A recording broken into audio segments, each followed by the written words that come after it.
Aquí estamos en una nueva conexión maquínica, gracias a la Universidad de Morón por brindarnos este espacio, y tengo el enorme placer de presentar a un queridísimo amigo y colega ya de varios años, Jesús. ¿Cómo estás, Jesús? Hola Juan Manuel, muchas gracias por la invitación. Al contrario, más que merecida. Jesús Ayala Colqui, me atrevo a decirlo, es, de quienes yo he leído, uno de los mejores especialistas que tenemos en Guattari, ¿eh?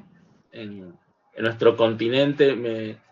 No lo digo como un halago, simplemente es real, estoy convencido, he leído mucho de tus textos, Jesús, sabes que me gustan en serio, y bueno, y aparte siempre es un gustazo enorme discutir, debatir, intercambiar sobre estos temas. Sé que querías polemizar hoy y eso me gusta, me gusta.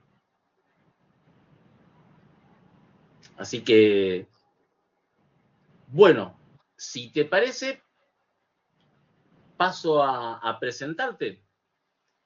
Estupendo. Bueno, perfecto.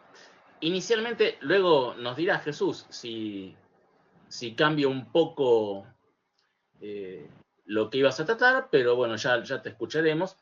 En principio, Jesús, y hablarnos de Guattari y la teoría de la dependencia, que agenciamiento menor es hoy posible para el sur.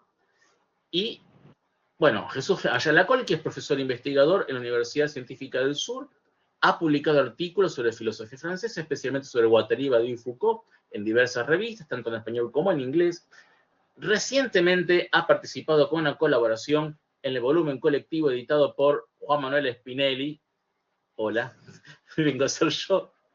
Pensar lo que hace falta, ¿sí? Editado por Celapec UAS en 2024. Lindo libro ese, Jesús, muy lindo libro. Fue un placer realmente editarlo. Gracias, ya que estamos, por haber participado, por participar también hoy en este encuentro. Y bueno, la palabra es toda tuya. Te escuchamos con mucha atención. Perfecto, Juan Manuel. Nuevamente gracias por tu amabilidad y tu gentileza siempre. He cambiado ligeramente el título. El título ahora reza 4 tesis sobre la dependencia libidinal, Guattari y la teoría de la dependencia latinoamericana. Entonces, mi exposición quiere exponer 4 tesis, someterlas a discusión, enunciarlas, desarrollarlas, quizás complicarlas. Es cierto que presupongo ciertos conceptos que la audiencia y yo compartimos, supongo, pero incluso a riesgo de sonar demasiado profesoral, algo que francamente detesto, quizás antes de lanzar estas 4 tesis necesito al menos una pequeña digresión sobre un par de conceptos y problemáticas. En concreto, me parece que es menester discutir de manera preliminar, aunque sea muy brevemente, qué es eso de la teoría de la dependencia y qué es eso de la economía libidinal en Guattari, ¿no? Entonces, primer punto, muy rápido, muy pobremente discutido, ¿qué es eso de la teoría de la dependencia, ¿no? Bueno, desde ya es muy abusivo hablar de la teoría de la dependencia como una matriz teórica monolítica. Sin embargo, hay una suerte de aire de familia o un programa de investigación común de las personas involucradas. Se asume, como todo el mundo sabe, que el núcleo de la teoría de la dependencia se desarrolló en los años 60 y 70 en América Latina, y sobre todo estuvo conformado por 3 personas, las 3 brasileñas, que debido a la dictadura militar de Brasil del 60 tuvieron que emigrar de Brasil y que trabajaron tanto en Chile como en México. Los 3 miembros son Teotonio Santos, Rui Mauro Marini y Vania Bambir. Ellos coincidieron primero en Brasil, en la Universidad de Brasilia, donde conocieron a André Gunder Frank, y a este grupo se le puede añadir otra serie de teóricos, pensadores que también van a pensar esto de la dependencia latinoamericana, como por ejemplo Carlos y Faleto. De estas 3 personas, antes de hablar muy brevemente de sus libros y algunas de las tesis que me gustaría retomar, quiero solo mencionar que Frank en el año 66 publica un artículo, The Development of Underdevelopment, el desarrollo del subdesarrollo, y este artículo es en cierta manera seminal para estos autores, porque él dice que el subdesarrollo de América Latina más que una suerte de consecuencia o una suerte de un elemento arbitrario o momentáneo, es una condición estructural del capitalismo mundial.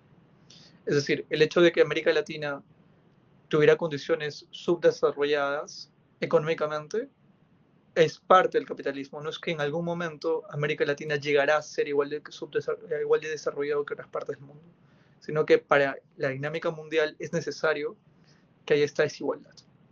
Bueno, esta idea Frank lo va a desarrollar en un libro del 67 que se llama Capitalism and Underdevelopment in Latin America, y aquí va a retomar esta tesis con mucha mayor evidencia empírica, señalando que incluso la situación de América Latina es una situación satelital con respecto al capitalismo mundial y es un episodio fundamental de este imperialismo mundial, ¿no?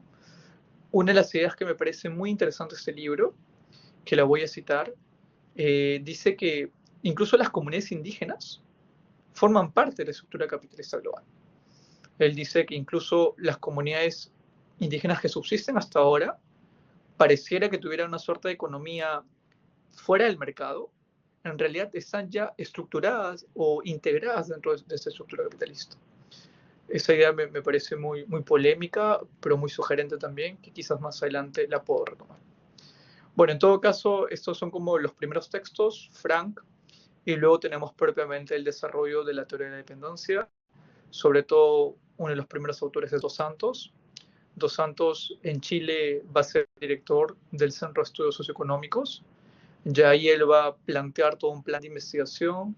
Hay un libro muy conocido de él del año 70 que se llama Dependencia y Cambio Social. Ahí en este libro, cito la página 45, define la dependencia como una situación en la cual un cierto grupo de países tienen su economía condicionada por el desarrollo y expansión de otra economía a la cual la propia está sometida. Cierro cita. Entonces, para Dos Santos, la dependencia es una suerte de situación condicionante que determina los límites y las posibilidades de acción, originándose entonces una dependencia económica. Esto es como una idea general de Dos Santos, sin embargo, no me interesa para esta exposición propiamente las ideas de Dos Santos, sino me interesa retomar dos cosas de Marini, una cosa de Marini y otra cosa de Van Beer, ¿no? Marini va a pensar en esta misma línea, también va a intentar de analizar sociológicamente o económicamente la situación de dependencia. Y Marini, de hecho, es un autor que a mí me parece muy creativo, muy interesante. Por ejemplo, aunque no voy a desarrollar mucho ese concepto, pero él, como sabemos, propone el concepto de subimperialismo. Él dice que Brasil tiene una situación industrial más desarrollada que otros países de la región, y entonces él va a vender sus productos manufacturados a otras partes de países de la región. Eso no es propiamente un imperialismo, eso es una suerte de subimperialismo, por ejemplo. Sí, es muy sugerente, la dejo anotada por si acaso, pero a mí me interesa desarrollar otra idea de Marini. Es en su libro Dialéctica de la Dependencia del 73, donde Marini va a hacer un análisis muy riguroso de la dependencia, mostrando una gran erudición de Marx. Eso me parece muy llamativo, porque si mal no recuerdo, en esa época todavía no teníamos tantas traducciones de toda la obra de Marx, pero Marini tiene un uso muy riguroso de esta obra, ¿no? Entonces, Marini dice que históricamente la dependencia proviene de la situación colonial, que limitó a los países latinoamericanos a producir y exportar bienes primarios. Bueno, coloco esa cita que es un poco larga, pero creo que vale la pena leerlo. Cito a Marini. En otros términos, es a partir de entonces que se configura la dependencia, entendida como una relación de subordinación entre naciones formalmente independientes, en cuyo marco las relaciones de producción de las naciones subordinadas son modificadas o recreadas para asegurar la reproducción amplia de la dependencia. El fruto de la dependencia no puede ser, por ende, sino más dependencia. Y su liquidación supone necesariamente la supresión de las relaciones de producción que ella involucra. Cierro cita. Entonces, en esta conceptualización, me interesa a mí rescatar un concepto muy sugerente de Marini, que es el concepto de superexplotación. Marini va a decir que en América Latina los trabajadores no solamente están explotados, sino superexplotados. Y él lo indica que esta superexplotación se realiza mediante tres mecanismos. Primero, la intensificación de la jornada. Segundo, la prolongación de la jornada. Y tercero, la reducción del consumo obrero. Cito a Marini, la página 42 de Dialéctica de la Dependencia. En términos capitalistas, estos mecanismos significan que el trabajo se remunera por debajo de su valor y corresponden, pues, a una superexplotación del trabajo. Cierro cita. Esta idea, Marini la va a retomar en otro texto, bueno, que es en el Postscriptum en torno a Dialéctica de la Dependencia de 83, donde un poco polemizando con sus críticos, lo va a decir, la superexplotación no coincide realmente con la plusvalía absoluta, porque la superexplotación implica una mayor explotación de la fuerza física del trabajador. Entonces, la superexplotación es un fenómeno que se observa sobre todo en las periferias de los países subdesarrollados o dependientes. Y Marini va a decir algo muy interesante en la página 101, cito, el fundamento de la dependencia es la superexplotación del trabajo, cierro cita. Entonces ahí lanzó otra idea que no necesariamente voy a retomar en esta posición, pero quizás suene sugerente, como él trata de encontrar un fundamento económico dentro de toda la lógica de la explotación del capital a esta situación de dependencia. Y bueno, y rápidamente paso a Van Birra. Van Birra tiene varios textos, pero de los varios textos que tiene me centro en el capitalismo dependiente latinoamericano del 74. En este libro, Van Birra es una tipología de los capitalismos dependientes. Eso es muy interesante porque ella identifica dos tipos estructurales, una estructura diversificada, donde predomina el sistema primario exportador, con cierta industrialización previa a la posguerra, pone como ejemplo Argentina, México, Brasil, y otra clase de países que son más de estructura primaria exportadora, ¿no? Pone como ejemplo Perú, por ejemplo. Ok, entonces esos son los dos tipos de países o de tipos de países dependientes. Y lo interesante es que también Van Birra va a haber una suerte de fases en el desarrollo de este capitalismo dependiente. Lo que me interesa sacar y usar y utilizar de Van Birra es el análisis que hace de la burguesía local. Ella dice, cito, la burguesía industrial ya nace limitada y comprometida con las clases dominantes oligárquicas, aunque ha reivindicado un control hegemónico del poder, ofreciendo un proyecto propio de desarrollo económico social, no puede llegar a realizarlo. Entonces, cierro cita, para Van Birra, lo interesante de la burguesía local en América Latina es que tiene un cierto carácter ambiguo en el sentido de que es dominante y a la vez dominada. Es dominante porque tiene una cierta hegemonía económica, cultural, lo que se quiera, pero es dominada en la medida que depende de la burguesía extranjera. Entonces, ese carácter bifacético de la burguesía local me parece muy interesante como ella lo rescata. Y por supuesto, aunque Van Birra no cita a Gramsci, esto es como una nota personal, Van Birra utiliza mucho los conceptos de hegemonía, utiliza muchos términos gramscianos. Eso me parece muy interesante, como ya desde el 70 hay una lectura decolonial, por así decirlo, de Gramsci. Bueno, entonces esto de manera muy breve sobre la teoría de la dependencia. Hablé muy rápido de Dos Santos, Marini y Van Birra. Y ahora igual, de manera también muy breve, hablo algunas cositas sobre Guattari para poner a discutir las 4 tesis que quiero presentar hoy. Entonces, al otro lado del Atlántico, en los años 60 y 70, Félix Guattari abordó desde una militancia comprometida también las cuestiones políticas de desigualdad estructural, pero con un énfasis importante en la subjetividad, ¿no? Guattari lo que quiere es hacer una suerte de entrecruz entre el marxismo y el psicoanálisis.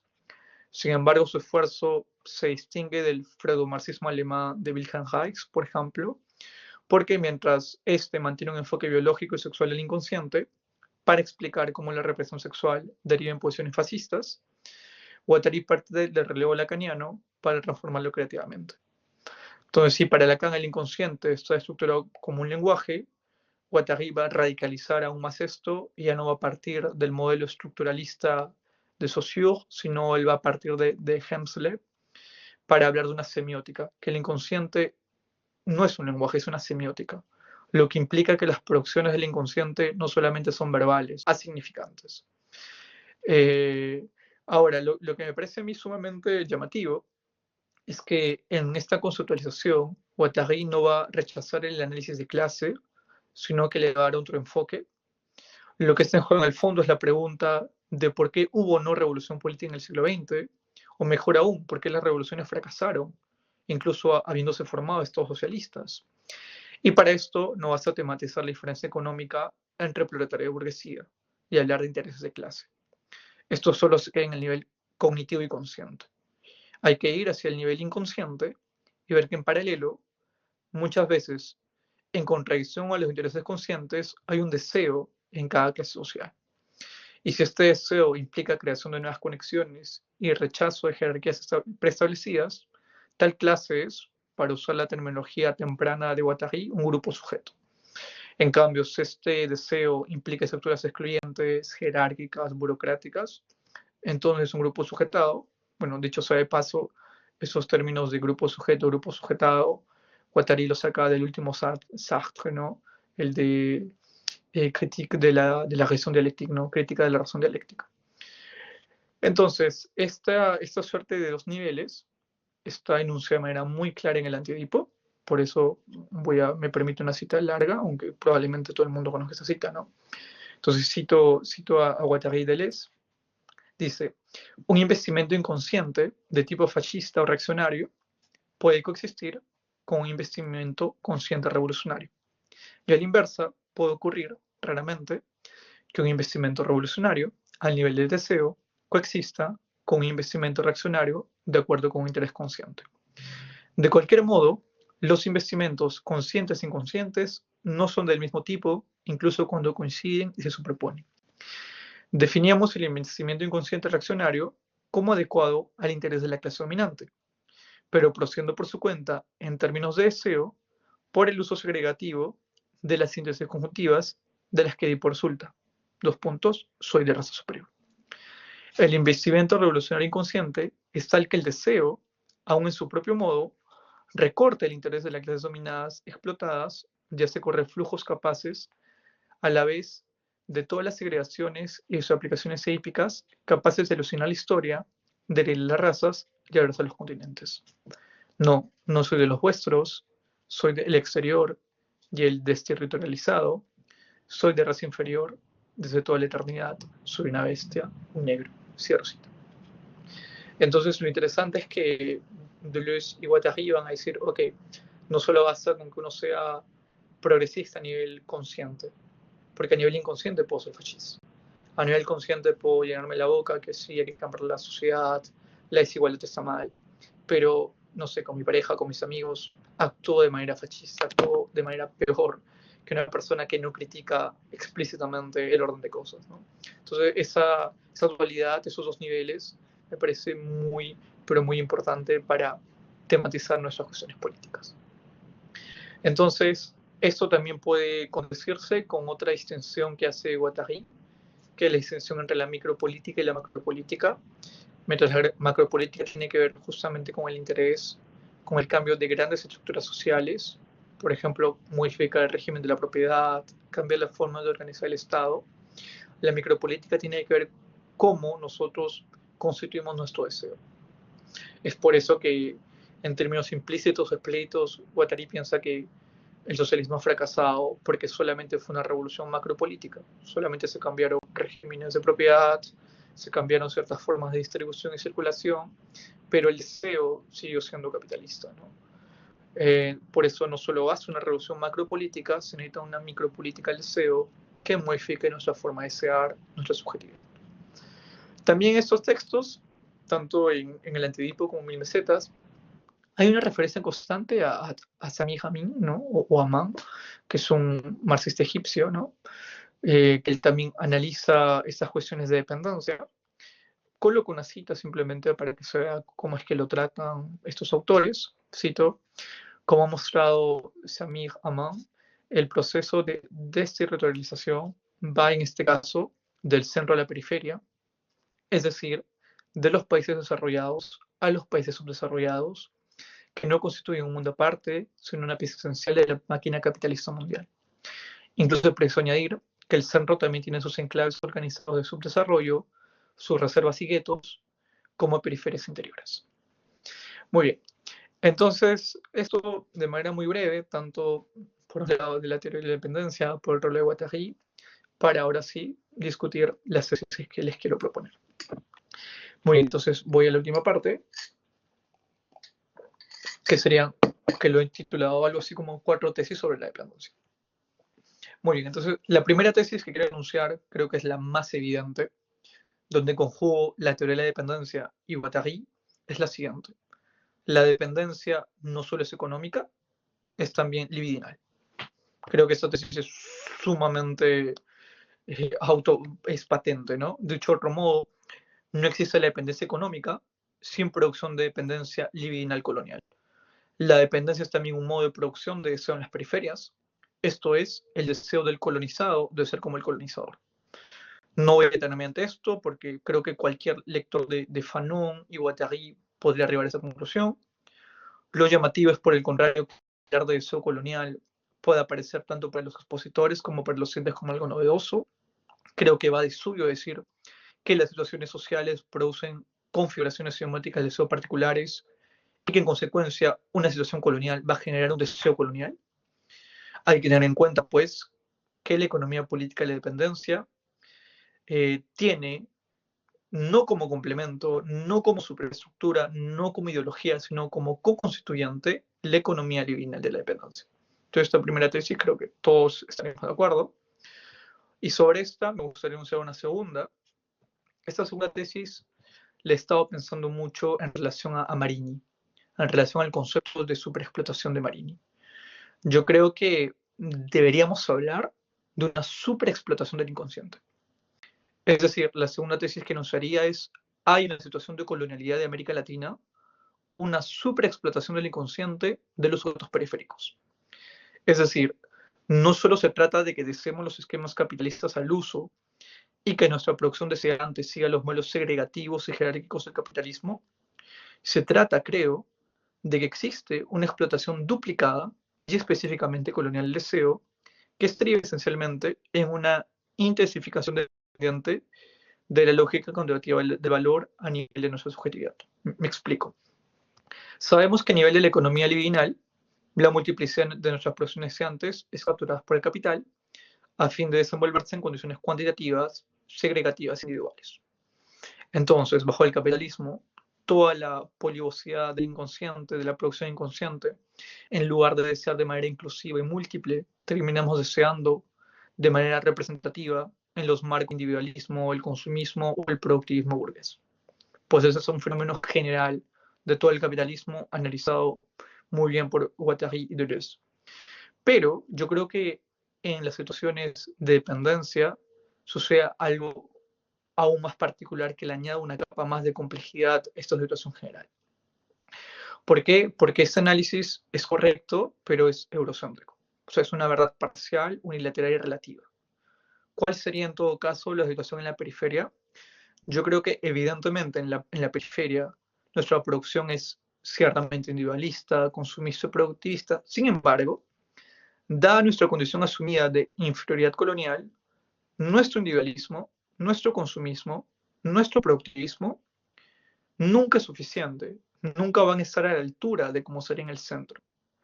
De ahí que hay una suerte de sobrecompensación, en tanto superexplotación del deseo, de todas las formas de desear capitalistas en la periferia.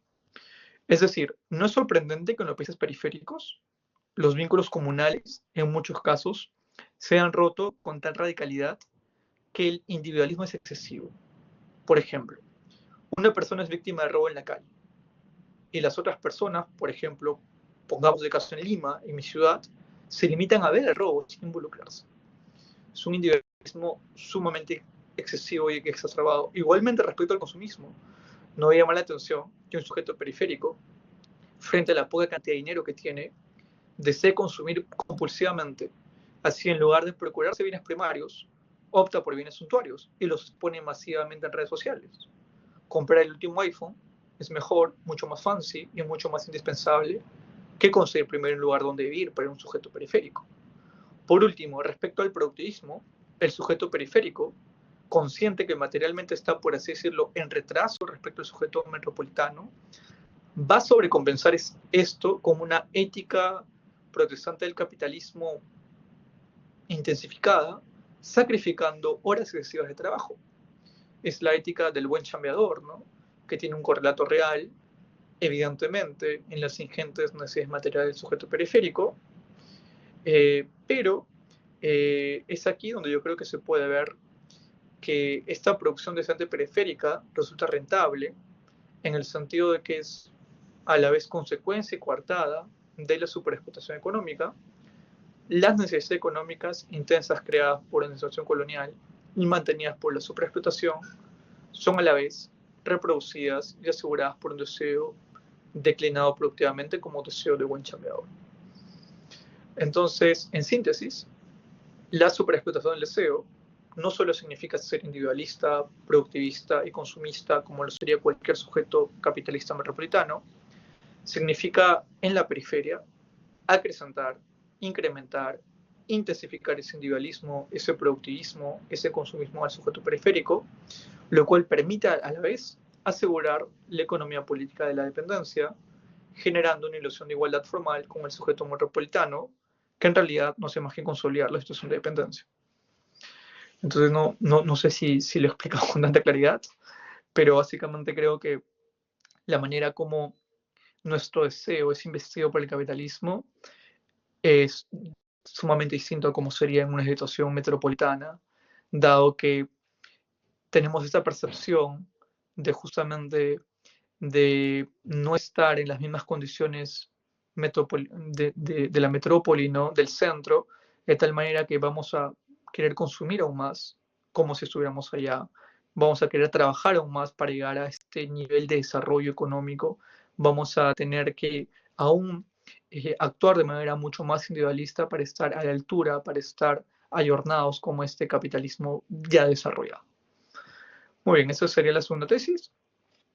La tercera tesis que quiero enunciar o que intentaré explicar, la voy a sacar, por así decirlo, o me voy a inspirar mucho en Van Birra. Si en la segunda me inspiré en Marini, en esta me inspiré en Van Birra. Y más o menos sería así enunciada. Hay diversas modalidades clasistas de explotación y superexplotación del inconsciente. Es decir, la explotación del inconsciente en la periferia debe tener en cuenta las diversas posiciones de clase periféricas. Si en la segunda tesis se experimentó a partir de Marini, en la tercera lo hago a partir de Van Birra. Yo creo que Van Birra tiene la genialidad de complicar, a mi juicio, la dicotomía clásica del marxismo tradicional, que incluso está presente en autores heterodoxos, ¿no? Como por ejemplo en Gramsci, ¿no? En Gramsci, en verdad, es clase dominante versus clases subalternas. Bueno, ¿qué es lo que hace Van Birra? Frente a esta dualidad entre dominante y dominado, Van Birra habla de clases dominantes dominadas para describir a la burguesía local. Por tanto, tenemos al menos tres elementos: la clase dominante extranjera, dueña de las grandes transnacionales y monopolios; la clase dominante dominada, en tanto burguesía local; y finalmente la clase obrera periférica. Yo creo que una teoría de la dependencia libidinal tendría que escribir a nivel local cuál es la especificidad de la producción deseante, no solo del proletario periférico, que como ya he indicado es súper explotado, tanto económica como libidinalmente, sino también de la burguesía local. Y yo creo que para analizar esto podemos tirar de un concepto que no hablé arriba, o sea, antes de la exposición, pero que también es desarrollado por Frank. Me refiero al concepto de lumpenburguesía.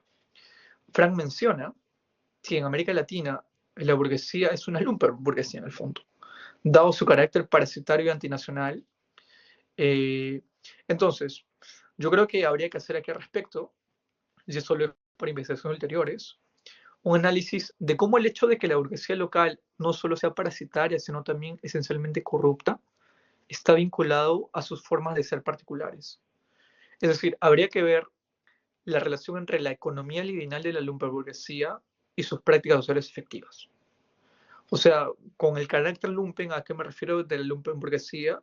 Porque sin duda en América Latina las clases dominantes son de una u otra manera complacientes con la delincuencia, con la extorsión, con el narcotráfico, y no solo por móviles económicos y políticos, sino también porque en términos libidinales su deseo está ya lumpenizado. Y la única manera de expresar su resentimiento, su ambigüedad, su pasividad de dominante y dominada, me parece, es a través de esta marejada de violencia que ellos permiten en la región. Y de igual manera, esta ¿cómo le diría? este devenir fascista actual, ¿no?, de los partidos políticos de extrema derecha o derecha en América Latina, yo creo que habría que verlo no tanto como un fenómeno reciente, sino como una realidad anclada en la estructura colonial del deseo de los antiguos gamonales, de los antiguos terratenientes, bueno, ahora empresarios neoliberales de la región. No, sería bueno recordar aquí que la lumpenburguesía latinoamericana no fue un día democrática y que ahora, con el advenimiento de partidos de extrema derecha, deja de ser democrática.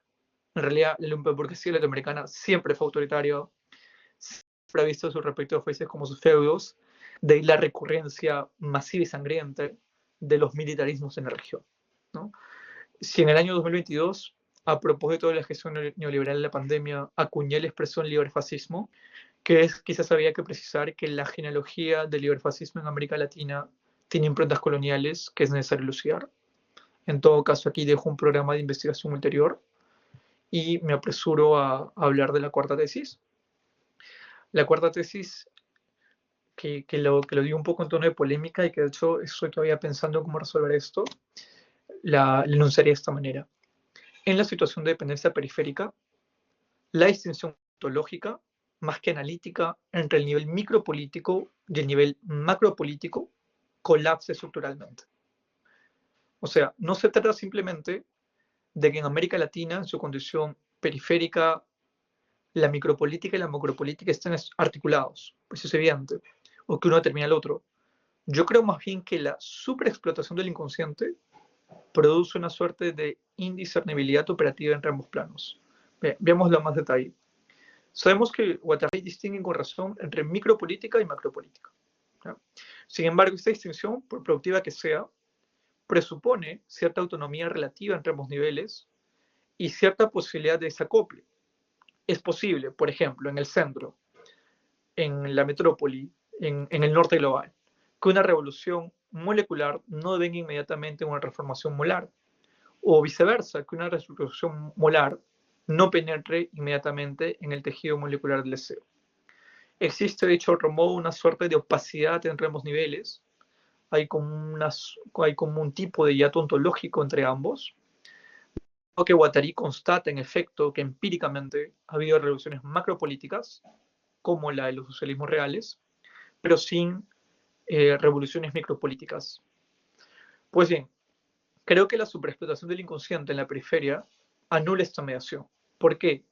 Porque cada gesto individual, cada micropolítica del cuerpo, cada efecto singular, está inmediatamente sobredeterminado por la estructura de dependencia económica en América Latina. O sea, el sujeto periférico que desea consumir compulsivamente no solo expresa un deseo individual micropolítico, sino que actualiza inmediatamente la totalidad de las relaciones de dependencia macropolíticas. Inversamente, cada modificación en la estructura de dependencia macropolítica, por ejemplo, un ajuste estructural, se actualiza inmediatamente en el plano micropolítico del deseo, sin necesidad de mediaciones ideológicas o institucionales. Y yo creo que esta suerte de, si no co-constitución, pero esta suerte de intimidad de lo micro y lo macro en América Latina con respecto a la dependencia, tiene ciertas consecuencias, ¿no? Significa que si queremos modificar esta situación de dependencia en la periferia, se requiere evidentemente un cambio molecular y molar al mismo tiempo. Ahora, decirlo así es sumamente trivial, me parece, porque es cierto, Guattari y Deleuze van a mencionar siempre que lo micro y lo macro son cuestiones que siempre van a estar de manera correlativa, pero yo creo que esto se puede plantear de manera más clara o de manera más urgente en América Latina. ¿Por qué? Porque un cambio en América Latina no puede circunscribirse a un marco nacional y regional. O sea, no basta con decir que la superación de la dependencia a la vez micro y macro. Es necesario recordar que la transformación en la periferia es necesariamente internacionalista, no en el sentido de una solidaridad posterior o de una coordinación entre estados, sino en el sentido que la unidad mínima de transformación revolucionaria es el sistema mundo mismo. O sea, si la dependencia es parte del capitalismo global, cambiar la dependencia es cambiar todo internacionalmente el sistema global. Entonces uno se preguntará cómo es posible esto.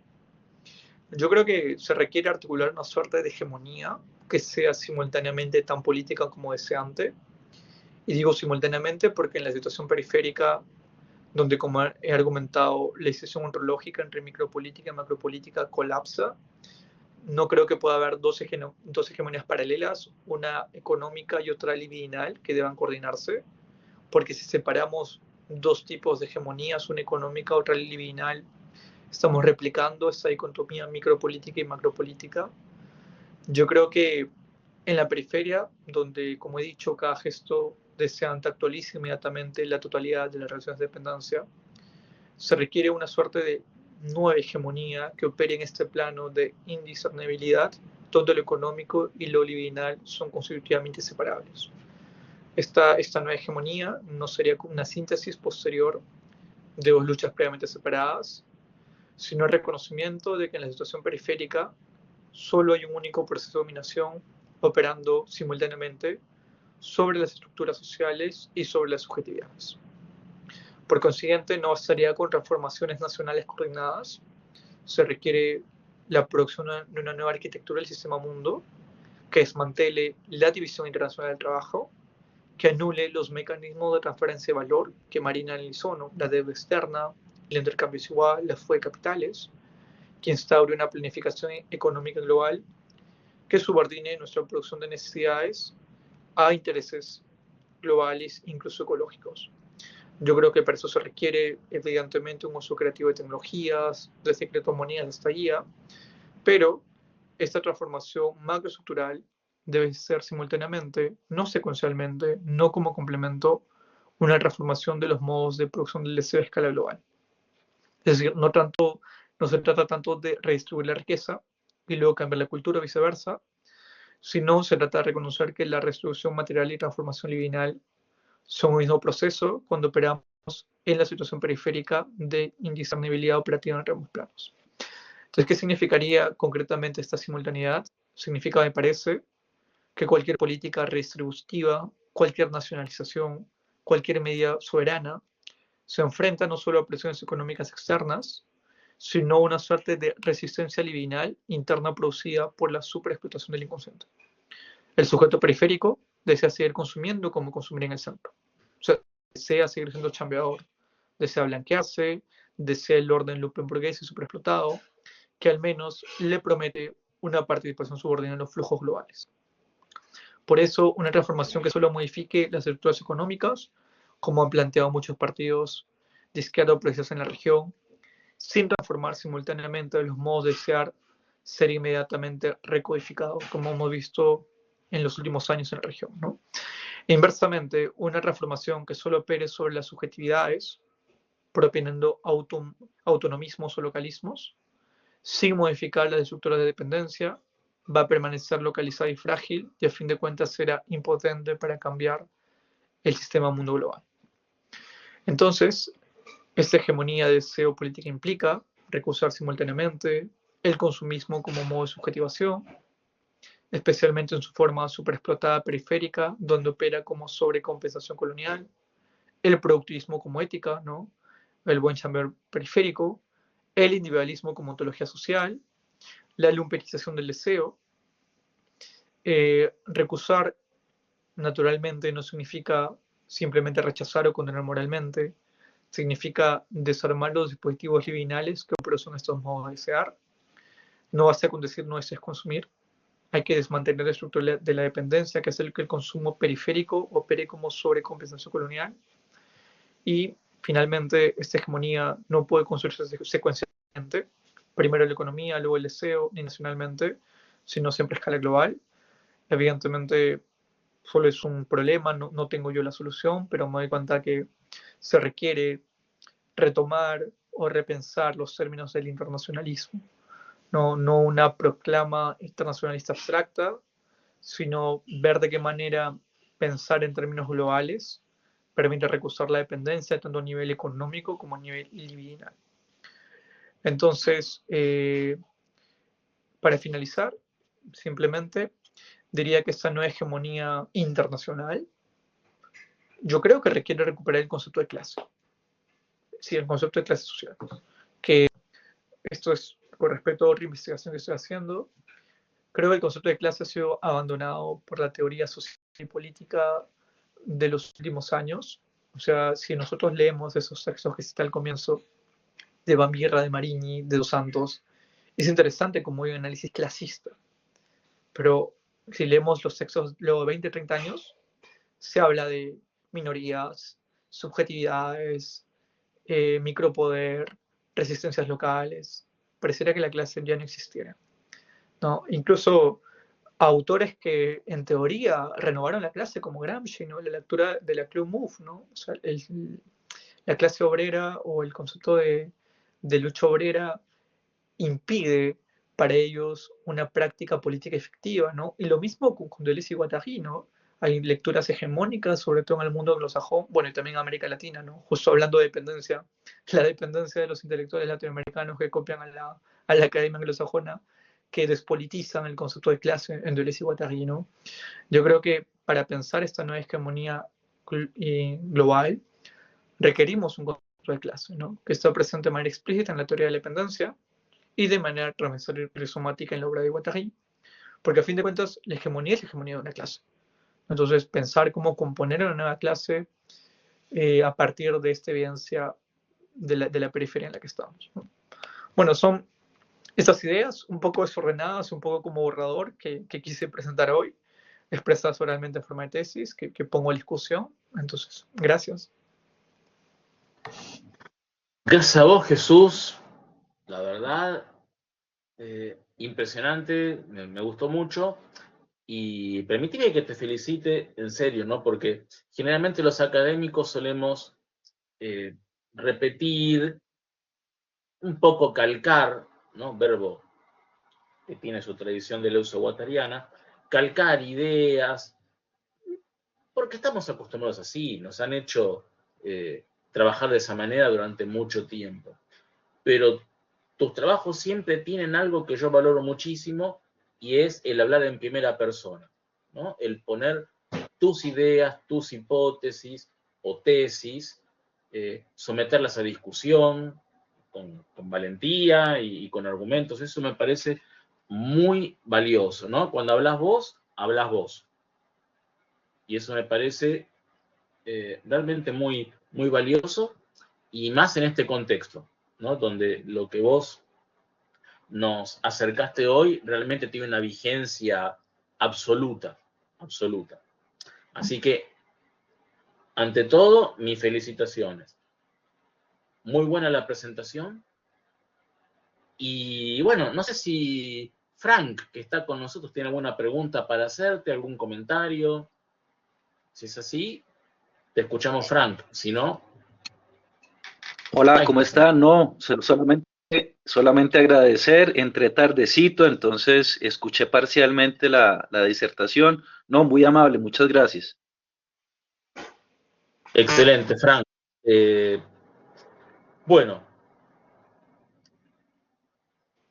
¿cómo utilizarías todo este marco teórico, ¿no? Está bien que vos decís, es un borrador, o sea, imagino que hay cosas que, bueno, que hay que articular, seguir trabajando, pero ¿cómo te permite a vos este marco teórico que estás elaborando entender, analizar y, bueno, y eventualmente desbaratar este auge reaccionario en América Latina? Por ejemplo, en Argentina tenemos el tema del fenómeno libertario, que toma un concepto muy, muy caro a los viejos esquemas eh, izquierdistas, revolucionarios, el tema de la libertad, pero apropiado, ¿no? O sea, la libertad se ha convertido en otra cosa, extrañamente, no es ya lo que uno creía a la luz de la Revolución Francesa y lo que vino después, es otra cosa. ¿Qué está pasando con esa libertad? ¿Cómo te permite tu esquema teórico entender este proceso? Vale, yo creo que podría haber como dos respuestas. Con una me sentiría más cómoda. Primero menciono la que sería más cómoda. Creo que como justamente ahora estoy un poco revisando el archivo colonial y revisando la legislación, por ejemplo, que se produce cuando llega la corona española a América del Sur, y hay toda una descripción de las comunidades indígenas, y hay una gran cantidad de leyes, por ejemplo, la ley de Burgos o el requerimiento. Yo creo que existen para, si retomamos ese término gramsciano, ¿no? Para difundir una suerte de hegemonía, en este caso una hegemonía de la colonización, existen siempre términos importantes, ¿no? Y hay muchos términos que van a salir en estas leyes para que, por así decirlo, los mismos indígenas, o que evidentemente la categoría indígena es una producción colonial, ¿no? El indígena no es una esencia, es un efecto de poder, para que ellos mismos, por así decirlo, consientan con esta suerte de explotación y con este nuevo régimen libidinal y económico. Y yo creo que de manera paralela, la libertad sirve como esa coartada para que las mismas personas deseen su propia explotación. Yo creo que esto lo puede decir cualquier guattariano o deleuziano, pero me parece que habría que trazar la genealogía de esa manera de plantear la libertad con la manera como todas las estrategias coloniales siempre han tratado de desarrollar ciertas ideas claves, ciertos conceptos, para que los mismos sujetos periféricos puedan no solo asumir, sino defender esta situación colonial, ¿no? Entonces la libertad es lo mismo, va a funcionar como una suerte de deseo que permita a los sujetos no solo aceptar un régimen de cosas donde la desigualdad y el individualismo es importante, sino defenderlo de manera muy visceral, muy comprometida. Entonces, esa es como la primera respuesta que yo daría, es como este esquema de eh, la dependencia económica y la dependencia libidinal nos permite situar en términos históricos coloniales cuál sería los orígenes de estas estrategias de las clases dominantes. Y la segunda respuesta que podría decir es que habría que complejizar todo esto porque en el caso de Argentina eh, existen otras interrupciones, o sea, no solamente es una historia colonial lineal, sino que se superpone con otros conceptos libertarios desarrollados, sea en Norteamérica, sea en Europa, y en realidad yo incluso es una investigación que yo he dejado porque tengo otras fuertes de preocupaciones, pero yo abordé un poco esto en el año 2022 y trataba de pensarlo como liberfascismo porque pensaba que es un fascismo muy particular que amalgama liberalismo y fascismo, pero creo que esa genealogía me desborda, de repente más adelante intentaré analizarlo, pero la segunda respuesta que puedo decir es que en realidad el liberalismo siempre ha sido autoritario, ¿no? Pienso en este libro de Grégoire Chamayou, que se llama La sociedad ingobernable. Él también tiene una suerte en francés, no sé si es traducido al español, tiene una recopilación de textos de Carl Schmitt y otro sujeto que se llama Heller, porque Heller cuando critica a Carl Schmitt, él va a acuñar el término liberalismo autoritario. Y él va a decir, ok, lo que propone Schmitt con ciudades de la dictadura, con ciudades del soberano como suspensión del orden constitucional, es un liberalismo autoritario. Entonces creo que una segunda genealogía sería ya no solo trazarlo o situar esto dentro de lo que estoy planteando, ¿no? Dentro de un orden colonial, porque vivimos en una colonia del poder, como diría Quijano, que tiene tanto un elemento económico como libidinal en América Latina, sino también ver cómo el liberalismo como producto europeo desde ya tiene este componente autoritario y cómo estas dos venas coinciden ahora en nuestra actualidad. De un lado, la vena colonial, de otro lado, la vena liberal, y cómo entre ambos se genera este dispositivo de, de control, este dispositivo de gobierno que hace que libidinalmente aceptemos nuestra propia explotación bajo esta palabra tan bonita, libertad, que en el fondo es una libertad burguesa individual, no es la libertad de que es la libertad de comprar, es la libertad de vender, es la libertad de mercado, no es la libertad del burgués individual, como diría Marx sobre la cuestión judía, ¿no? No es una libertad real, ¿no? Bueno, eso es lo que podría decir de manera muy, muy breve. No, no, pero está estupendo, Jesús. Te iba a decir, Deleuze y Guattari miran de reojo este concepto de libertad, ¿no? En su Kafka, ellos plantean, no se trata de la libertad. Yo creo que algo, o sea, no digo ni que sean profetas, ni adivinos, ni nada que se le parezca, pero creo que algo ya percibían, ¿no? Con respecto a las peligrosas derivas que podía tener en ciertos contextos el tema de la libertad. Ellos decían, se trata de buscar una salida,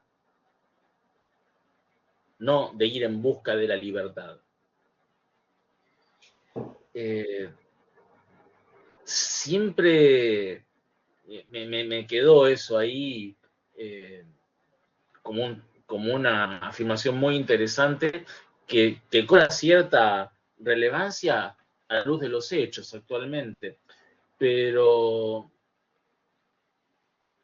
es impecable tu análisis. Ahora yo te diría, hay también otras cosas de un orden distinto, ¿no? Que se van articulando con el deseo, con la superexplotación del deseo. Hay, por ejemplo, y creo que lo percibimos todos, ¿no? Una tremenda, no voy a usar conceptos como ignorancia, falta de instrucción, que me parecen bastante violentos y discriminatorios, pero sí hay como mínimo una desinformación absoluta. No solo hay una superexplotación del inconsciente, no solo hay una modelación de los deseos, sino que a la vez hay, en paralelo, complementando eso, una total falta de información, una pérdida de los referentes mínimos, básicos, para hablar de historia, para hablar de lo que está sucediendo. Ya casi como que no hay posibilidad de diferenciar la realidad de una fake news y la gente que desea su propia explotación. No sé si vos lo percibís, Jesús, si sucede en Perú, si lo ves en nuestro país, en otros, pero es como que no tiene la menor información de lo que está sucediendo o directamente confía ciegamente en el líder, en el referente de su gusto a quien siguen y confían en que va a ser lo que ellos creen que va a ser, aunque todo diga lo contrario, aunque las estadísticas digan lo contrario, aunque los hechos previamente hayan dicho lo contrario, aunque se les diga, pero este programa fracasó una y otra, no importa. O no lo saben, no tienen ni idea de cuántas veces se trató de implementar modelos neoliberales o similares en América Latina, o si saben algo, no importa.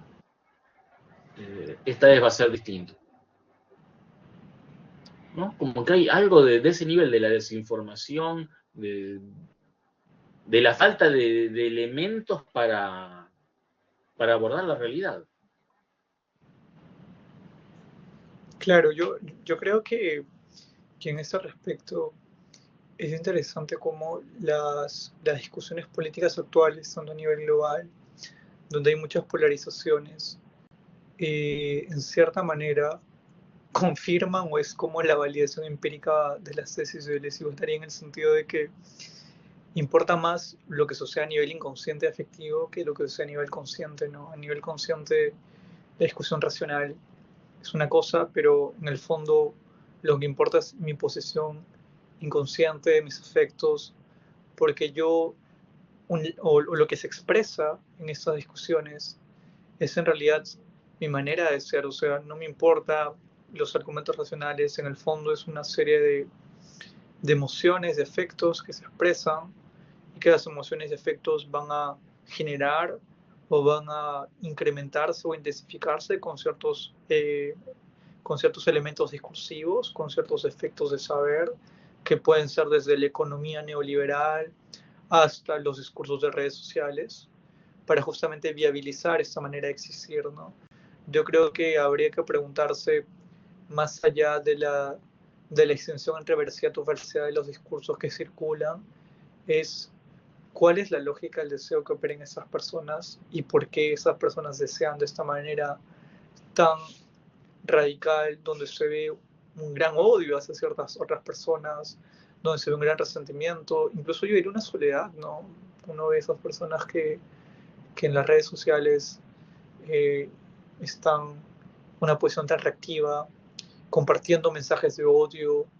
eh, ¿Qué es lo que sucede ahí, ¿no? A nivel inconsciente, ¿no? Yo creo que eso sería muy interesante analizar y cómo evidentemente todo esto se complejiza con las nuevas tecnologías, como las redes sociales y todos estos dispositivos electrónicos sirven para canalizar y expresar esto que a primera vista se ve como la desinformación, pero en el fondo, como te decía cuando conversábamos antes de que vinieras a grabar, creo que es una estrategia del capital, el hecho de que las discusiones sean de este tipo, de que ya no hay discusión, de que no hay argumentación.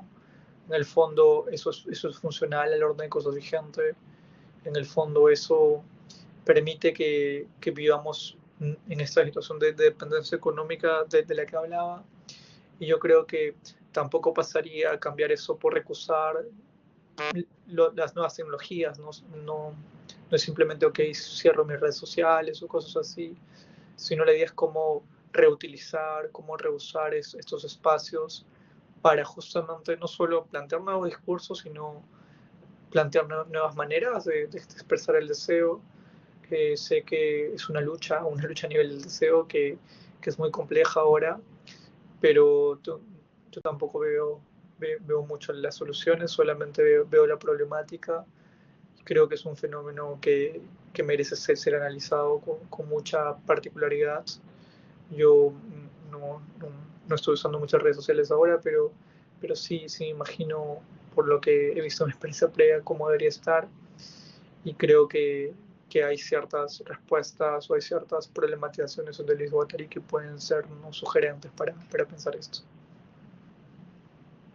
Pero hay algo que emerge, ¿no? De ese fondo inconsciente y que llega a hacerse palabra, me parece, y es algo que la derecha ha trabajado muy bien, ¿no? El cambio, algo distinto, que es algo que se enuncia, ¿no? Mucha gente que vota, que apoya a la derecha, dice que quería un cambio, que quería algo, pero algo distinto de no se sabe muy bien qué. Cuando a esas personas vos les preguntas, pero distinto con respecto a qué, qué era lo que había antes, qué era lo que hay ahora, ¿no? ¿Por qué apoyás una reforma laboral que va a significarte, bueno, en la línea de lo que vos trabajaste, Jesús, más horas de trabajo, menos vacaciones, bueno, un montón de cosas, que es casi un retroceso de más de medio siglo, de casi un siglo? Y no hay respuesta, o sea, lo único que hay es, no sé qué es lo que hay ahora, no sé tampoco muy bien qué es lo que va a venir después, pero hacía falta un cambio, ¿no? Esa cuestión del cambio parece como que emerge desde ese fondo inconsciente súper explotado al que vos hiciste alusión. Lo curioso es que se convierte en una herramienta que, muy lejos de desactivar ese modelo de explotación, de superexplotación, va a reforzarlo. Pero hay algo ahí, ¿no? Hay algo, hay un punto, me parece interesante para trabajar. Esta idea del cambio. De hecho, bueno, el gobierno de Macri en su momento llegó a través de toda esta propaganda en torno al cambio con respecto al kirchnerismo, al peronismo, al socialismo, bueno, cambio. Pero ahí todavía tenía como un cierto asidero en el plano molar. Ahora es como que ya se pierde esa referencia, se desdibuja, y vienen como desde más adentro, desde el fondo, ¿no? Cambio, quiero cambiar. Y no te preguntás qué, por qué. Un cambio no necesariamente es positivo, puede ser negativo. todo eso no se plantea. Mira, me gustó mucho también cómo lo planteas, como que ahora los referentes polares se han perdido y en realidad solamente es una expresión molecular de un cambio, que, como tú dices, y que creo que no solo, lastimosamente no solo es propio de Argentina, se está viendo en la región, ¿no? En Chile las elecciones, incluso en Perú me temo que tampoco el panorama futuro es muy prometedor, aleccionador, pero yo creo que las extremas derechas han logrado justamente trabajar bien esta superexplotación del deseo de la que hablaba, ¿no? Yo creo que el gran logro de ellos, si lo podemos llamar así un logro, ha sido que esta superexplotación del deseo sea algo totalmente, no solamente aceptado, normalizado, sino intensificado por los mismos sujetos. Y que estos sujetos no, por más que no articulen un discurso coherente o razonable sobre lo que están pidiendo o exigiendo, sienten que es la manera adecuada como conducir sus vidas. Creo que eso es muy interesante.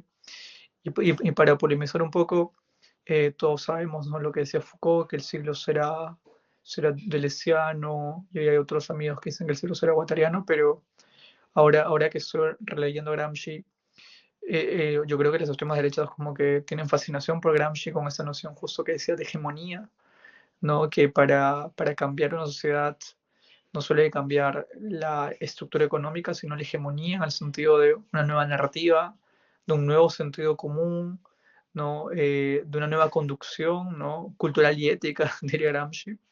Yo creo de que eso es muy interesante, sin embargo, el concepto de Gramsci evidentemente se queda en el ámbito cultural ético, pero no en el nivel inconsciente.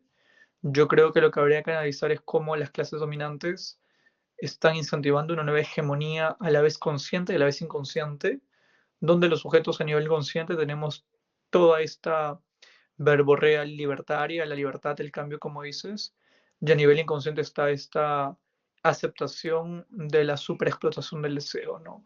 Y justamente es por eso que yo decía al final, cómo es que podemos plantear una nueva hegemonía, porque lo interesante, y aquí nuevamente con intención de ser polémico, yo soy un gran lector de Foucault, Deleuze, Guattari, etcétera, pero, por ejemplo, hablemos de Foucault simplemente. Y Foucault es muy interesante para pensar el poder, pero para pensar el contrapoder solo son las resistencias locales. En cambio, Gramsci elabora a la vez una teoría compleja del poder. O sea, eso que Foucault dice que el poder no solo es represión, Gramsci lo dice. El poder no solamente es coerción, el poder es consentimiento a través de la hegemonía. Y Gramsci a la vez piensa crear una nueva hegemonía. O sea, no solamente es resistencia, es crear una nueva hegemonía, un nuevo proyecto global. Entonces, por eso creo que Gramsci es sumamente interesante. Yo creo que la pregunta es de qué manera podemos crear nuevas hegemonías, tanto a nivel narrativo, cultural, ético, como a nivel inconsciente, que puedan batallar con esta hegemonía de la extrema derecha, libertaria, fascista, para tener una sociedad distinta. Yo creo que la gran derrota de la izquierda es una derrota de la hegemonía en el fondo, es una derrota tanto inconsciente como cultural, porque quizás no hemos podido, no se ha podido renovar los discursos o no se puede renovar las prácticas en el fondo. Eh, Quizás aquí se necesita evidentemente una autocrítica de esta gran ola progresista en América del Sur, qué es lo que logró, qué es lo que no logró, y a partir de esa evidencia, cómo se puede construir unas contrahegemonías, porque en la situación actual en realidad es muy compleja. En realidad me hace pensar mucho nuevamente a Gramsci, ¿no? Como escribía impresionado, no sé si impresionado, como se dice en español, encerrado por el fascismo. Y entonces me hace pensar mucho eso, por eso ahí como el guiño gramsciano al final, ¿no? Pero me parece muy interesante lo que dice Juan Manuel Tonel, es muy sugerente.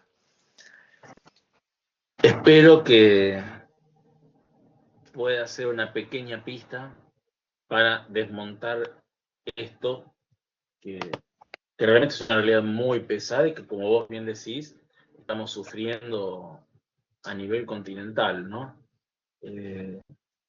Es muy curioso que una cosa que no nos permiten que tratan de no permitirnos desde el poder, es pensar la realidad en la que estamos sumergidos, ¿no? O sea, no nos permiten pensar, suponete, las series y las películas, la música, lo que es nuestra cultura contemporánea.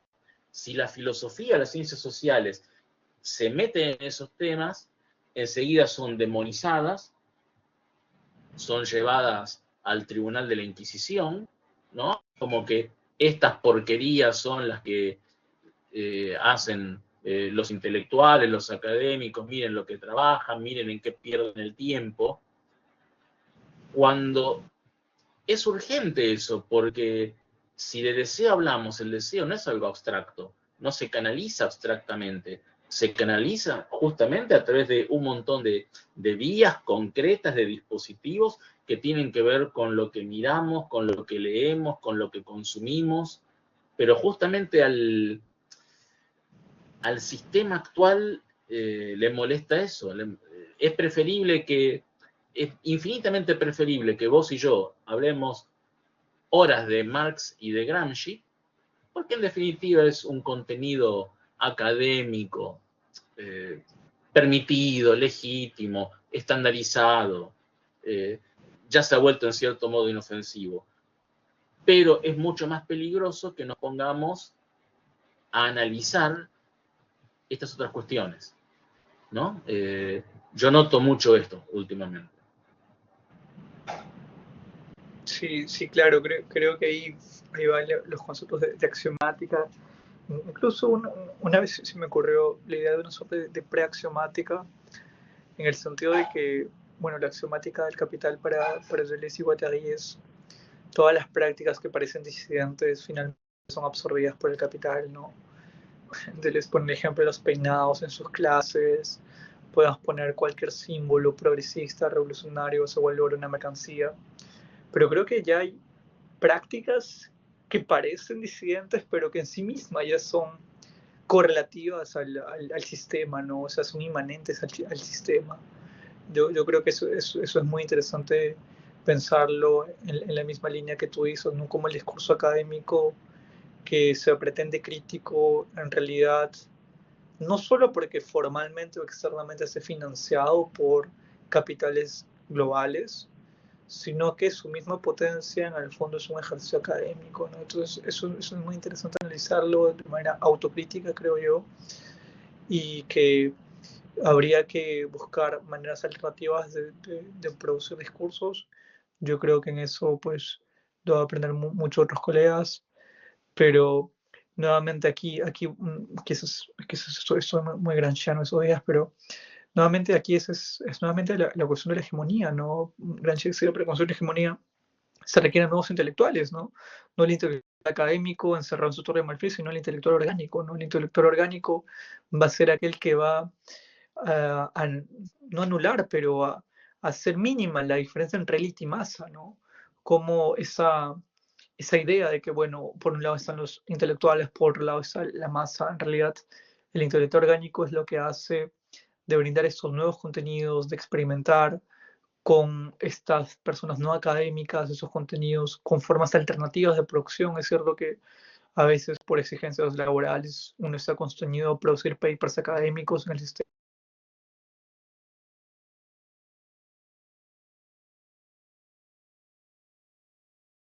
Nos va a permitir, hoy creo que me fui. Oh. Unos pocos segundos fueron, Jesús, pero se entendió bastante. Unos Ya, poquitos segundos. perfecto. Sí, solo decía que quizás habría que nuevamente buscar nuevas maneras de producción. Todos conocemos esta, esta crítica que Foucault y Deleuze hacen al intelectual, ¿no? Ellos hablan del intelectual específico. Y luego está Spivak, que le hace una respuesta muy interesante, ¿no? Diciendo, ok, pero en realidad si nosotros hacemos como si que los subalternos pueden hablar por sí mismos, en realidad estamos reproduciendo las estructuras de subalternidad. Entonces no es tanto jugar a representar a la persona que no tiene el discurso académico, ni de no representarlo, ¿no? En realidad se trata de crear espacios institucionales más complejos. Creo que por ahí va la cuestión. Creo que digo que lo hice, aunque en un lenguaje muy derridiano, muy complejo, pero creo que por ahí va la idea. Bueno, Jesús, impecable. No sé si querés agregar algo más, pero podríamos estar horas hablando de estos temas. De hecho, algunas veces lo hemos hecho. Dedicarle un buen tiempo a toda esta discusión. Te invito, bueno, a que con tiempo y tranquilidad lo vayas poniendo por escrito y bueno, y que salga la colaboración para el libro digital. ¿Te parece? Sí, sí, totalmente. Yo nuevamente te agradezco por la gentileza. Yo no sé si esas ideas las voy a mantener. Tengo la impresión que lo que yo voy a borrar el Word, Control Z y que esté el hoja en blanco. Si esto va a estar en YouTube, quizás 5 o 10 años después me voy a arrepentir de todo lo que he dicho, pero está bien. El pensamiento siempre Bien, está en movimiento, siempre hay un ritmo de desplazamientos, pero por el momento eso es lo que me pareció interesante, un concepto ordenado decir, y te agradezco darme la oportunidad para decirlo. Hace tiempo que no hacía conferencias porque andaba un poco recluido leyendo, por así decirlo, o trabajando de otras maneras, pero gracias por la oportunidad. bueno, te cuento que en 8 días vamos a tener el cierre de Conexiones Maquínicas 4, que va a estar a cargo de Sueli Rolnik, nada Estupendo, menos, que nos estupendo. va a decir a ver qué tiene Guattari justamente para pensar este presente, ¿no? En maravillosa conexión con tu presentación, Jesús. Y bueno, nada, ha sido un muy lindo ciclo y muchas gracias por tu colaboración. Gracias a ti, un fuerte abrazo. Hasta luego. Un abrazo y nos vemos pronto. Hasta luego. Cuídate. Hasta Nos luego. vemos.